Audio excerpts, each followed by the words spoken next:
지난 주말 더불어민주당 당권 주자들이 광주와 전남에서 민심 잡기 경쟁을 펼쳤습니다. 어제는 민주평화당을 이끌 당대표가 새로 선출됐는데요. 민주당 당대표 경선 레이스의 판세를 전망해보고 민주평화당 전당대회 결과를 분석해보겠습니다. 네, 자세한 이야기 김대현 시사평론가와 이야기해보겠습니다. 안녕하십니까? 네, 안녕하십니까? 네, 지난 주말에 있었던 민주당 시도당 개편 이야기부터 나눠보도록 하겠습니다.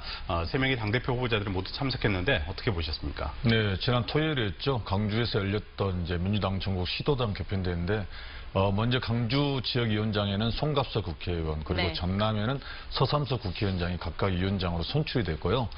그날 당대표 3분과 최고위원 6분들의 합동 연설회가 있었습니다. 네. 8분이군요. 송영길 후보 같은 경우는 호남 유일의 후보다 이 점을 강조하면서 그동안 중앙이 지역 호남을 전략적으로 칼질하는 대상화시켰다. 그래서 이런 정치를 끝내야 한다는 걸 강조를 했고요. 네. 이해찬 후보 같은 경우는 온팀을 강조하면서 더 이상 자기가 당대표가 되면 강주에서는 전략공천은 없다. 아마 그동안 강주가 전략공천으로 몸살을 앓고 있는 것에 대한 표심을 얻기 위한 그런 내용들을 말한 것 같고요. 네.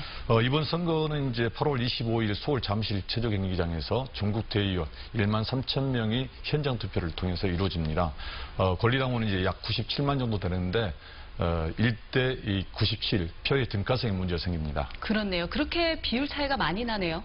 네, 그러니까 전국 대의원 1만 3천 명도 한 표고 권리당원 97만 명도 한 표이기 때문에 1대 약 70명 정도? 1대 80 정도. 80 정도의 예. 표의 등가성에 문제가 있습니다. 그렇네요. 네. 그러면 이제 또 본격적인 득표 경쟁을 하게 될 것으로 보입니다. 앞으로 어떻게 전망하십니까? 현재 전국적인 판세를 보면 이해찬 후보가 압승을 할 거다 이렇게 예상들 많이 하고 있고요. 네.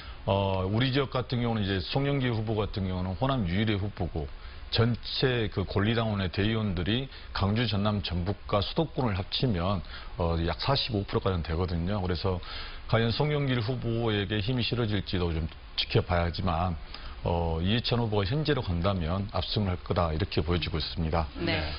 그리고 문재인 정부 당청 관계는 문재인 정부가 집권 후반기를 맞이하잖아요. 그럼 당청 관계가 굉장히 중요해져요. 그렇죠.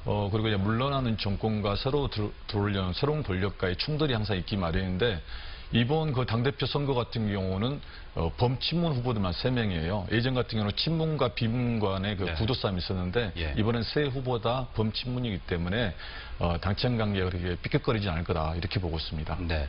오늘 25일에 새로 선출될 당 지도부는 2년 뒤에 총선 관리부터 해서요. 막강한 권한과 책임을 지게 되는데 그 이야기 해주시죠.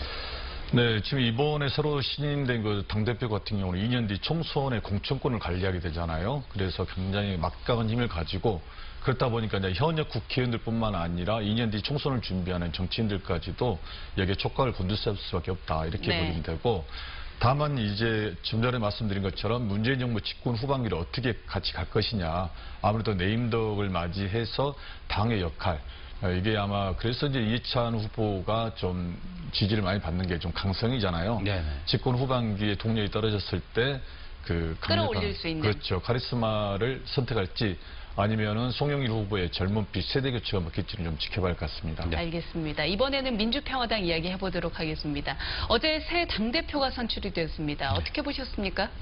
정동영 후보가 압승을 했다고 하는데요. 예상했던 결과는 나온 것 같습니다.